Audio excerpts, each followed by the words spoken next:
السلام علیکم ورحمۃ اللہ تعالی وبرکاتہ۔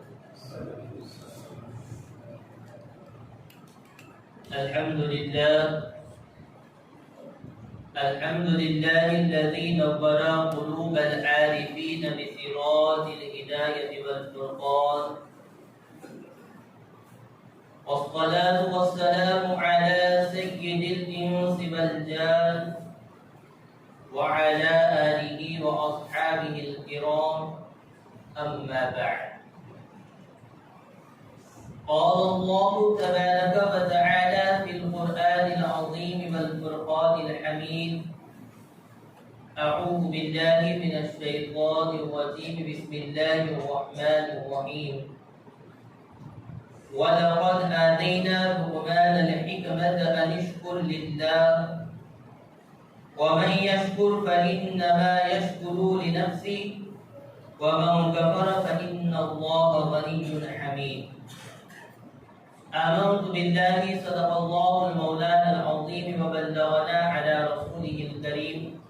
مولاي صل وسلم دائما أبدا على حبيبك خير الخلق كلهم محمد سيد الكونين والثقلين والفريقين من عرب ومن عجم، منزه عن شريك في محاسنه فجوهر الحسن فيه غير منقسم. يا رب بالمصطفى بلغ مقاصدنا واغفر لنا ما مضى يا واسع الكرم. آئیے 21ویں پارے سے سورہ لقمان کی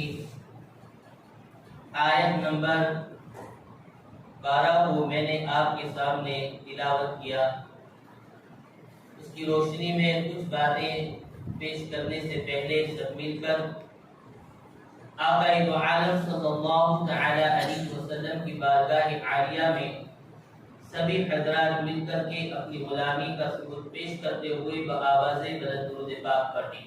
اللهم صل على سيدنا ومولانا محمد بارك وسلم صلاة وسلاما عليك يا رسول الله صلی اللہ تعالی علیہ وسلم. ایک مرتبہ اور نبی اور آل نبی کی بارگاہ میں درود شریف پڑھیں. صلی اللہ علی النبی کی وآلہ صلی اللہ تعالی علیہ وسلم صلاة وسلاما عليك يا رسول الله صلی اللہ تعالی علیہ وسلم.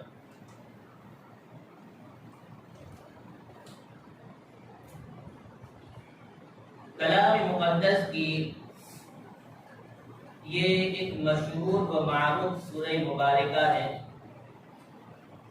جو سورہ لقمان کے نام سے مشہور ہے. اس کا نام سورہ لقمان اس لیے رکھا گیا کہ اس سورہ مبارکہ میں بالخصوص حضرت لقمان حکیم رحمت اللہ تعالی علیہ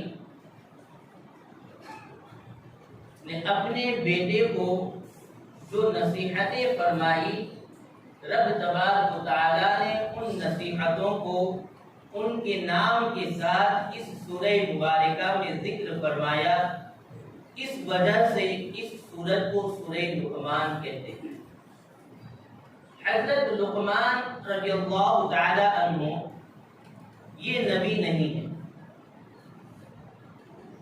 اللہ کے ایک محبوب اور برگزیدہ بندے ہیں، ولی ہیں. یہ اللہ کے بہت ہی پیارے محبوب بندے ہیں اور یہ بھی اللہ تبارک و تعالی سے اتنی ہی محبت فرمایا. انہوں نے اپنے بیٹے کو جو نصیحتیں فرمائی ہیں ان نصیحتوں کو اس سورہ مبارکہ میں بالخصوص یہاں آیت نمبر 12 سے ذکر کیا گیا ہے. وہ چند باتیں قرآن مجید کی روشنی میں آپ کے سامنے میں پیش کرنے کی اور سمجھانے کی کوشش کروں گا. اللہ تعالی ہم سب کو عمل خیر کی توفیق عطا فرمائے. وَلَقَدْ آتَيْنَا لُقْمَانَ الْحِكْمَةَ أَنِ اشْكُرْ لِلَّهِ اور یقیناً ہم نے لقمان کو حکمت کا علم عطا فرمایا انشکر للہ، تاکہ وہ اللہ کا شکر ادا کرے. وَمَن يَشْكُرْ فَإِنَّمَا يَشْكُرُ لِنَفْسِهِ، اور جو اللہ کا شکر ادا کرتا ہے تو وہ اپنا ہی شکر ادا کرتا ہے، وہ اپنے نفس کے لیے شکر ادا کرتا ہے، اپنے ہی لیے وہ شکر ادا کرتا ہے. وَمَن كَفَرَ فَإِنَّ اللَّهَ غَنِيٌّ حَمِيدٌ، اور جو ناشکری کرتا ہے، اللہ کا شکر ادا نہیں کرتا ہے، تو پھر یہ ہے کہ اللہ تبارک و تعالیٰ بے نیاز ہے، بے پرواہ ہے، اور وہی حمد کے لائق. دیکھیں اللہ تبارک و تعالیٰ نے حضرت لقمان علیہ السلام کو حکمت کا علم عطا فرمایا، تو انہوں نے اللہ تبارک و تعالیٰ کا شکر ادا کیا اور وہ شکر گزار بندے بنے. شکر ادا کرنا یہ اللہ کی بہت بڑی نعمت ہے، اور جو بندہ اللہ کا شکر ادا کرتا ہے تو اللہ تبارک و تعالیٰ اس کی نعمتوں میں اور اضافہ عطا فرماتا ہے، اسے اور نعمتیں عطا فرماتا ہے. تو ایک مومن بندے کو چاہیے کہ جب بھی اللہ تبارک و تعالیٰ تمہیں کوئی نعمت عطا فرمائے، چاہے وہ اولاد کی شکل میں ہو، صحت و عافیت کی شکل میں ہو، دولت کی شکل میں ہو، یا کسی اور اچھے کام کے ذریعہ اللہ تبارک و تعالیٰ تمہیں نعمتیں عطا فرمائے، تمہارا کوئی کام ہو جائے، تمہیں اللہ کی طرف سے کوئی کامیابی مل جائے، بچہ کامیاب ہو گیا، 10ویں پاس کر لیا، 12ویں پاس کر لیا، قرآن حفظ کر لیا، تمہارا بچہ نیک ہے، اپنی زندگی میں کامیاب ہو گیا، کسی نے نئے شادی شدہ جوڑے کو اولاد کی نعمت سے اللہ نے نوازا، یا کسی بھی طریقے سے اللہ جب تمہیں نعمتیں عطا فرمائے تو چاہیے کہ اس پر تم اللہ کا شکر ادا کرو. جتنا شکر ادا کرو گے اللہ تعالیٰ اتنی نعمتیں تمہیں اور عطا فرمائے گا. مگر دوسری جگہ آپ دیکھیے، فرمایا کہ جو اللہ کی ناشکری کرتا ہے اور نعمتیں ملنے پر وہ اللہ کا شکر ادا نہیں کرتا، ناشکری کرتا ہے. آپ بہت سے لوگوں کو دیکھتے ہوں گے کہ دنیا بھر کا ان کے پاس ہوتا ہے، سب کچھ ہوتا ہے، مگر پھر بھی ان کی زبانوں پر ہمیشہ ناشکری کے الفاظ لگے رہتے ہیں. میرا یہ ہو گیا، مجھے یہ نقصان ہو گیا، میرا یہ کام نہیں ہو رہا ہے، میرا یہ وہ نہیں ہو رہا ہے، مجھے تو یہ تکلیف ہے، وہ تکلیفیں ہیں. وہ بندے ہمیشہ سب کچھ ہونے کے باوجود اپنی زبانوں پر شکر کے الفاظ کبھی نہیں لاتے ہیں. تو اللہ تعالیٰ فرماتا ہے کہ وَمَن كَفَرَ، جو اللہ کی ناشکری کرتا ہے، اس کا شکر ادا نہیں کرتا، تو پھر وہ تیار رہیں کہ اللہ تبارک و تعالیٰ اس سے نعمتوں کو زوال فرما دے گا، اس کی نعمتوں کو چھین لی جائے. اس لیے جب بھی اللہ تبارک و تعالیٰ تمہیں نعمتیں عطا فرمائے تو کیا کرنا ہے؟ الحمدللہ کہیں، شکر ادا کریں. بلکہ جب دسترخوان پر آپ کھانا کھا چکے، اٹھنے سے پہلے ہر روز ایک مرتبہ ضرور یہ کلمات کہیں، اے اللہ تیرا کروڑوں احسان ہے کہ تو نے مجھے اس وقت کھانے کی نعمت عطا فرمائی. یہ الفاظ دن میں ایک مرتبہ ضرور ادا کریں اور اس کا شکر ادا کریں، کیونکہ دنیا میں کئی ایسی آبادی موجود ہیں کہ جنہیں ٹھیک سے 2 وقت کا کھانا بھی میسر نہیں ہوتا ہے. تو اس لیے اللہ تبارک تعالیٰ جب بھی کوئی نعمت عطا فرمائے تو اس پر شکر ادا کریں. وَإِذْ قَالَ لُقْمَانُ لِابْنِهِ وَهُوَ يَعِظُهُ يَا بُنَيَّ لَا تُشْرِكْ بِاللَّهِ إِنَّ الشِّرْكَ لَظُلْمٌ عَظِيمٌ. اور جب لقمان نے اپنے بیٹے سے کہا کہ جب حضرت لقمان اپنے بیٹے کو نصیحت فرما رہے تھے یا بنیا، اے میرے بیٹے، لا تشرک باللہ، اللہ کے ساتھ کسی کو شریک نہ کرو، اللہ کے ساتھ کسی کو شریک نہ کرو، شرک نہ کرو، ان الشرک لظلم عظیم، بے شک شرک یہ بہت بڑا گناہ ہے۔ ایک باپ کو چاہیے کہ وہ اپنے بیٹے کو یہ نصیحت کرے کہ اللہ ایک ہے، ساری کائنات کا پالنہار، ساری کائنات کا رزاق اور معبود حقیقی، عبادت کے لائق صرف اور صرف اللہ کی ذات ہے، اس کے علاوہ کوئی عبادت کے لائق نہیں ہے۔ اور شرک کسے کہتے ہیں؟ ہمارے کئی لوگ ایسے ہیں کہ جنہیں شرک کی تعریف کیا ہے، شرک کسے کہتے ہیں، انہیں خود ہی نہیں پتا وہ اپنے بیٹوں کو کیا نصیحت کریں۔ سنیں، شرک کہتے ہیں کہ اللہ کے ساتھ کسی اور کو معبود ماننا، اللہ کے ساتھ کسی اور کی عبادت کرنا، یہ شرک ہے۔ اسلام یہ تمام مذہبوں میں اعلیٰ مذہب ہے۔ اسلام کا دامن یہ نجات کا راستہ ہے، ایمان کی دولت یہ بخشش کا ذریعہ ہے، ایمان کی سند مومن ہونا یہ حضور کی غلامی ہے، اور حضور کی غلامی ہی ایمان ہے، ایمان سلامت ہے۔ تو انشاءاللہ تعالی بروز قیامت شفاعت مصطفیٰ سے تمہیں جنت نصیب ہوگی۔ مگر ایمان نہیں ہے، ایمان کی دولت سے ہاتھ دھو بیٹھے ہیں، غیروں کے مذہبوں کو پسند کرنے لگے ہیں، ان کے تہوار تمہیں اچھے لگنے لگے ہیں، ان کے ریت رواج تمہیں اچھے لگنے لگے ہیں، ان کے لباس تمہیں اگر پسند آنے لگے ہیں تو سمجھو کہیں نہ کہیں تمہاری یہ ایمانی کمزوری ہے۔ مگر ایمان مضبوط ہوگا، ایمان کامل ہوگا تو تم جنت میں جاؤ گے۔ مگر یاد رکھے، جہاں تم نے ایمان کی دولت کو کھویا، جہاں تم نے اللہ کے ساتھ شرک کیا یا حضور کی کسی بھی طرح گستاخی کی، تم ایمان سے ہاتھ دھو بیٹھو گے، ایمان چلا جائے گا تو پھر تم جنت کے حقدار نہیں، ہمیشہ ہمیشہ کے لیے تم جہنم میں جاؤ گے۔ اس لیے اپنی اولاد کو اسلام کے دامن سے وابستہ رکھیں، اپنے گھروں میں، اپنے محلوں میں، اپنے گاؤں میں، اپنے شہر میں اسلامی کلچر بنانے کی کوشش کریں، اسلامی ماحول بنانے کی کوشش کریں، تاکہ تمہاری اولاد غیروں کے مذہبوں کی طرف ان سے متاثر ہو کر کے وہ اپنے مذہب کو چینج نہ کر لے، بدل نہ دے۔ آج اخبارات کے ذریعہ، سوشل میڈیا کے ذریعہ آپ سنتے ہوں گے کئی ہماری نوجوان لڑکیاں یا کئی نوجوان لڑکے آج غیروں کی لڑکیوں کو اپنے گھروں میں لا رہے ہیں، یا ہماری لڑکیاں آج غیروں کے ساتھ بھاگ کر کے شادیاں رچا رہی ہیں۔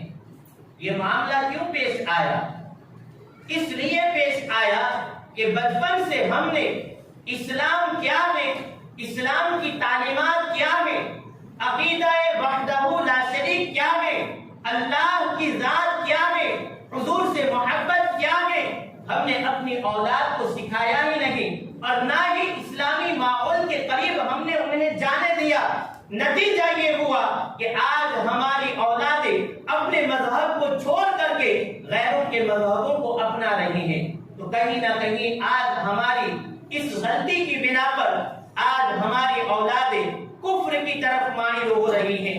لہذا ضرورت اس بات کی ہے کہ خود اسلام سے اتنی محبت کرے اور حضور سے اتنی محبت کرے، اور گھر میں اسلامی ماحول اس طرح بنائے کہ لوگ، ہماری اولادیں غیروں کے مذہبوں سے نفرت کرے اور کبھی بھی اپنے دل و دماغ میں ان کے بارے میں خیال تک نہ آنے دے۔ اس لیے اپنی اولادوں کو اس بات کی نصیحت کرے کہ اسلام اگر چھوڑو گے، اگر یہ مذہب حق اگر تم چھوڑ کر گئے تو سمجھو تم جہنم کے راستے پر چل رہے ہو اور تم جہنم میں جاؤ۔ تو حضرت لقمان اپنے بیٹے سے کہہ رہے ہیں کہ اے میرے بیٹے، اللہ کے ساتھ کسی کو شریک مت کرنا۔ بے شک شرک جو ہے وہ بہت بڑا گناہ ہے، اور اللہ تعالیٰ شرک کے علاوہ ہر گناہ کو معاف فرماتا ہے، مگر جو بندہ مومن شرک کرتا ہے اللہ تعالیٰ شرک کو معاف نہیں فرماتا ہے۔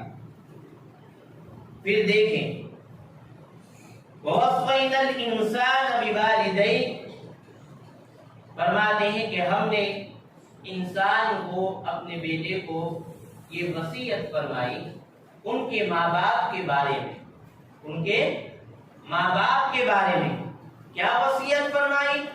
حَمَلَتْهُ أُمُّهُ وَهْنًا عَلَى وَهْنٍ، یہ وصیت فرمائی کہ اس کی ماں نے کمزوری پہ کمزوری برداشت کر کے اس کو اپنے پیٹ میں اس کو اٹھایا، حملتہ اس کو اٹھایا، کمزوری پہ کمزوری برداشت کر کے۔ آپ جانتے ہیں کہ ایک عورت جب اس کے پیٹ میں اولاد کی پرورش ہو رہی ہوتی ہے، بچے کی پرورش ہو رہی ہوتی ہے، تو اس کے جسم میں اس بچے کی جو پرورش ہوتی ہے اس کی وجہ سے جسم میں کمزوری آنے لگتی ہے۔ کیوں؟ کہ اس عورت ہی کے خون سے وہ بچہ جو پیٹ میں ہوتا ہے وہ پرورش پاتا ہے۔ اس کے باوجود فرمایا گیا کہ وہ عورت، تمہاری ماں جو ہے وہ کمزوری پہ کمزوری برداشت کرتی ہے، 9 مہینے تک وہ اپنے پیٹ میں تمہیں اٹھا کر وزن کو برداشت کر کے تمہیں گھومتی ہے، پھرتی ہے، وہ برداشت کرتی ہے کمزوریوں کو۔ وَفِصَالُهُ فِي عَامَيْنِ أَنِ اشْكُرْ لِي وَلِوَالِدَيْكَ، اور ایک انسان، ہم نے اس ماں پر تمہیں دودھ پلانے کے لیے 2 سال مقرر کیے ہیں کہ 2 سال تک اپنے بچے کو دودھ پلائے، اور اس کے چھڑانے کی جو مدت ہے وہ 2 سال۔ یہاں پر رک کر کے آج کے معاشرے کے متعلق میں یہ کہوں گا کہ کئی مائیں ایسی ہیں جو پرورش میں آج جو ہے وہ اتنی توجہ نہیں دے رہی ہیں جو پہلے کی عورتیں دیا کرتی۔ قرآن میں اس چیز کو بیان کیا گیا ہے کہ ماں جو ہے وہ اپنی اولاد کو 2 سال تک دودھ پلائے۔ میں بھی صاحب اولاد ہوں، آپ کی بھی اولادیں ہوں گی۔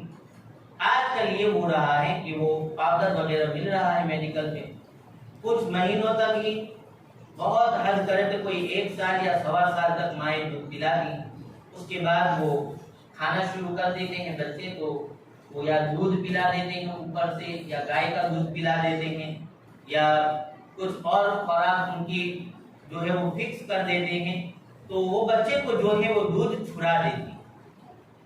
یہ ہے کہ بچہ جیسے جیسے بڑا ہوتا ہے اس کو بھوک بڑھتی ہے، اس کی جو خوراک ہے، کھانے کی جو غذا ہے وہ زیادہ ہوتی ہے، تو ہو سکتا ہے کہ ماں کا دودھ اس کو کافی نہ ہو، مگر یہ ضروری نہیں کہ وہ دودھ ہی چھڑا دے۔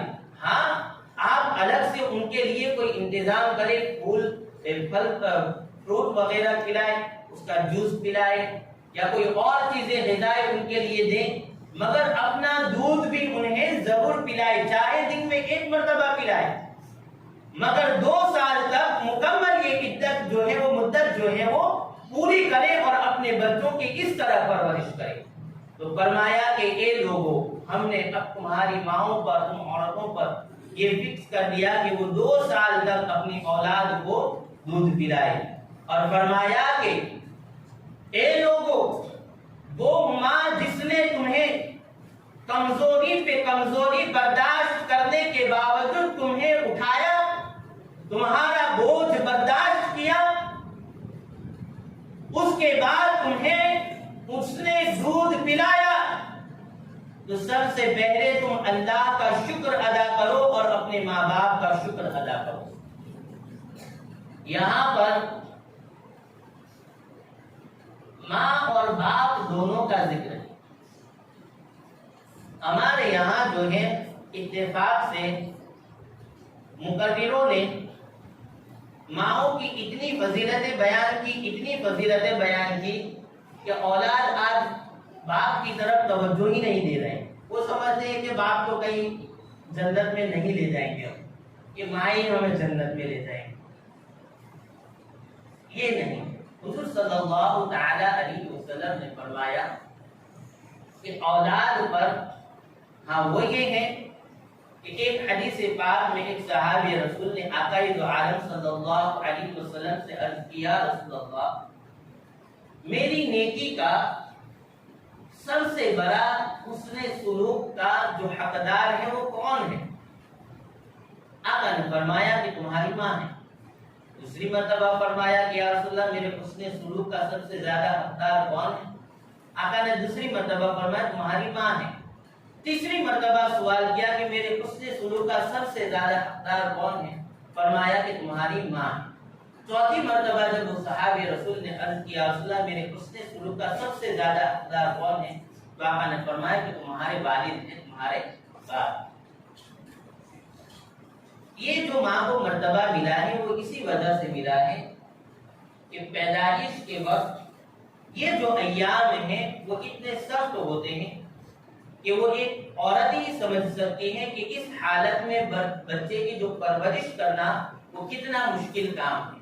تو اس حساب سے اللہ تبارک و تعالیٰ نے عورتوں کو یہ مقام بھی عطا فرمایا. مگر ایک حدیث پاک میں آقا دو عالم صلی اللہ علیہ وسلم نے فرمایا کہ تمہاری ماں اور تمہارے باپ یہ تمہاری جنت بھی ہے اور جہنم بھی. کیا مطلب اس کا؟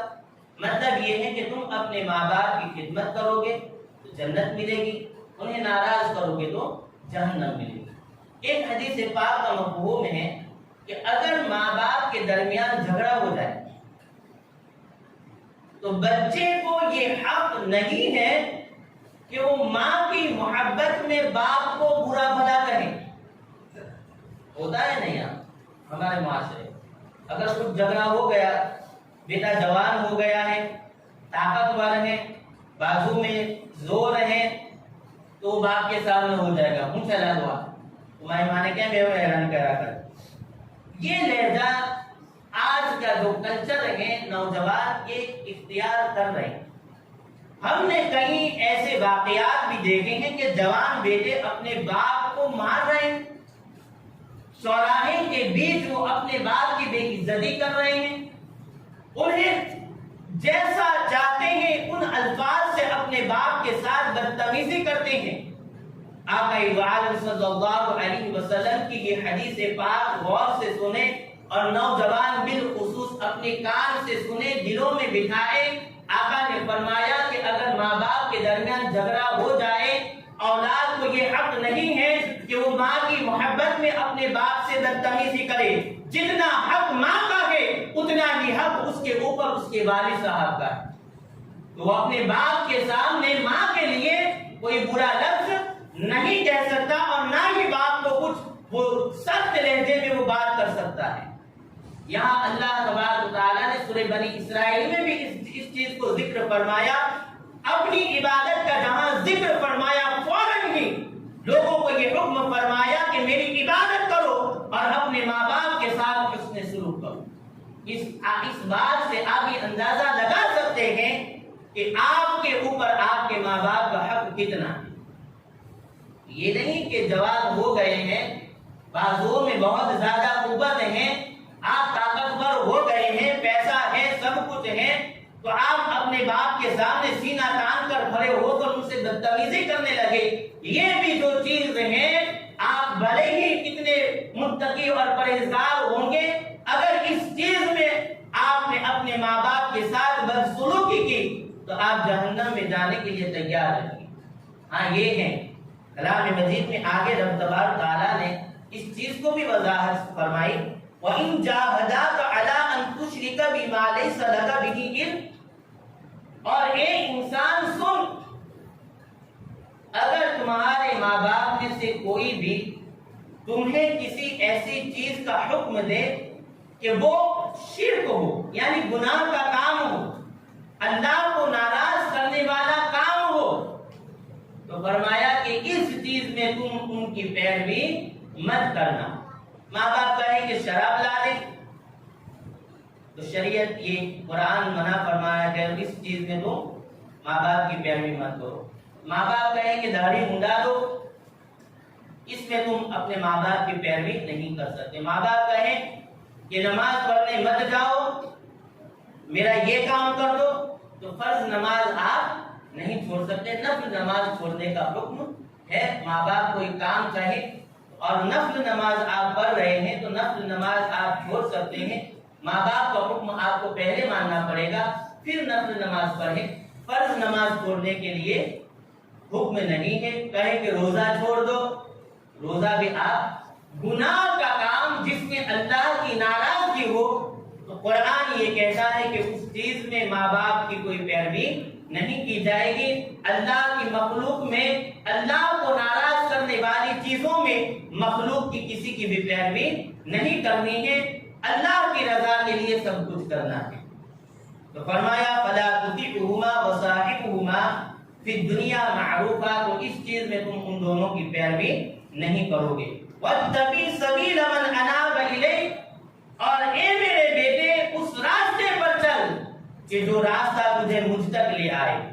اللہ کی طرف جو راستہ لے جا رہا ہو اس راستے پر اللہ فرماتا ہے کہ تم اس راستے کی پیروی کرو. ثم الیہ مرجعکم فانبئکم بما کنتم تعملون، اور پھر تمام تم کو یعنی تمہیں بھی تمہارے ماں باپ کو ہر ایک کو قیامت کے دن جو ہے وہ میری طرف لوٹنا ہے.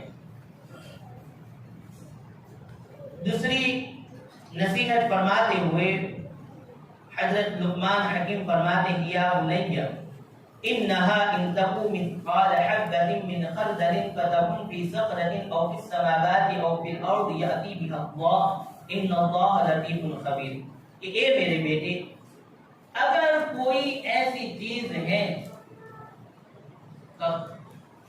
حبة من خردل یعنی ایک دانے کی چھوٹی سی چیز ہو اور تم یہ سمجھتے ہو کہ اللہ اس کو نہیں جانتا یا نہیں دیکھتا، حضرت لقمان حکیم فرماتے ہیں کہ اے میرے بیٹے اگر وہ چیز جس کو تم چھپا رہے ہو، کوئی ایسی برائی ہو جسے تم چھپا رہے ہو، اگر وہ برائی تمہارے دل کی کیا بات کر رہے ہو، اگر وہ پہاڑوں میں تم چھپا دو یا آسمانوں میں چھپا دو یا زمین میں چھپا دو، اللہ تبارک و تعالی سب کچھ جانتا ہے.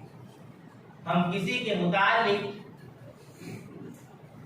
یہ سوچیں کہ اس کو یہ نقصان پہنچا دے، وہ نقصان پہنچا دے، اس کا یہ برباد کر دے، اس کا وہ برباد کر دے، تو یہ آپ سمجھ رہے ہیں کہ آپ پلاننگ کر رہے ہیں اور کسی کو خبر نہیں. ہاں یہ ہو سکتا ہے کہ انسان ہے، انسان کو خبر نہیں، مگر اس چیز سے بالکل بے خبر مت رہنا. اللہ تبارک تعالیٰ سب کچھ جانتا ہے اور ایک فیصلے کا دن ہے جس دن سب کو اللہ تبارک تعالیٰ کی بارگاہ میں حاضر ہونا ہے. فَمَن يَعْمَلْ مِثْقَالَ ذَرَّةٍ خَيْرًا يَرَهُ، وہ دن وہ ہوگا ذرہ برابر بھلائی کی ہوگی، بھلائی کا بدلہ آپ کو ملے گا. وَمَن يَعْمَلْ مِثْقَالَ ذَرَّةٍ شَرًّا يَرَهُ، اور یہ سمجھ رہے ہیں کہ ہم جو ہے وہ کر رہے ہیں کچھ نہیں ہوگا. یاد رکھیں چھوٹے سے چھوٹی بھی اگر آپ نے برائی کی ہوگی اس کا بھی حساب آپ کو قیامت کے دن دینا ہے. اختصار کے طور پر مکمل کر رہا ہوں ان تمام چیزوں کو. یا بنی اقم الصلاۃ وامر بالمعروف وانہا عن المنکر واصبر علی ما اصابک، اے میرے بیٹے نماز کی پابندی کرو، نماز کو قائم کرو اور لوگوں کو بھلائی کا حکم دو اور برائی سے روکو اور مصیبت آنے پر صبر کرو. ان ذلک من عزم الامور، اور یہ نماز کو قائم کرنا، لوگوں کو بھلائی کا حکم دینا، برائی سے روکنا اور مصیبت پر صبر کرنا، یہ بہت اہم کام ہے، ہر ایک کے بس کی بات نہیں ہے. آپ نماز دیکھتے ہوں گے کہ کتنے لوگ پابندی سے نماز پڑھتے ہیں، کتنے لوگوں میں یہ جذبات ہے کہ لوگوں کو بھلائی کا حکم دے اور برائی سے روکے، کتنے لوگ ہیں جو مصیبت پر صبر کرتے ہیں. کچھ ہو گیا تو اتنا واویلا مچائیں گے کہ لوگوں کو صبر کا مفہوم ہی نہیں پتا. تو فرمایا کہ جو بھی مصیبت آئے اس پر صبر کرے. ولا تصعر خدك للناس، اور لوگوں کے سامنے اپنے منہ کو مت پھلاؤ. ولا تمشي في الارض مرحا، اور زمین پر اکڑ کر مت چلو. ان اللہ لا يحب كل مختال فخور، اللہ تبارک و تعالی جو دلوں میں تکبر رکھتا ہے اس کو پسند نہیں فرماتا. وقصد في مشيك واغضض من صوتك، اور چلنے میں درمیانہ روی اختیار کرے، یعنی بہت زیادہ تیز بھی مت چلے اور بہت زیادہ دھیما بھی نہیں، درمیانہ روی اختیار کرے. اور اپنی آواز کو دھیمی رکھے، کڑک لہجے میں، گرجدار لہجے میں لوگوں سے بات نہ کرے. ان انکر الاصوات لصوت الحمیر، بے شک آوازوں میں سب سے بری جو آواز ہے وہ گدھے کی. بلند بہت ہے، کوئی یہ سمجھے کہ میں بہت بلند آواز سے بولوں گا تو لوگ ڈر جائیں گے، میں بہت اچھا دکھوں گا. قرآن کہتا ہے کہ اتنا گرج کر مت بولو. گرجنے میں بلند آواز تو گدھے کی بھی ہے، مگر آوازوں میں سب سے بری آواز گدھے کی. اس لیے یہ چند نصیحتیں تھیں جو حضرت لقمان نے اپنے بیٹے کو فرمائی، جو قیامت تک قرآن کو ماننے والے، پڑھنے والے اور اس کو سمجھنے والوں کے لیے یہ نصیحتیں ہیں. اللہ تبارک و تعالی ہم سب کو عمل خیر کی توفیق عطا فرمائے. آج یہ سمجھیں کہ آپ کے گاؤں میں میری امامت کا یہ آخری جمعہ تھا جو میں نے چند نصیحتوں کے ساتھ اختتام کیا. چند مہینے میں یہاں رہا ہوں. یہ وقت جو ہے بڑا تیزی سے گزر گیا. کافی محبتوں کا آپ نے مجھے گلدستہ دیا، لوگوں نے کافی محبتوں سے نوازا. کئی ہمارے نوجوان بھائی اور خواتین میں سے بھی بہت سی خواتین گھر پہ، میری اہلیہ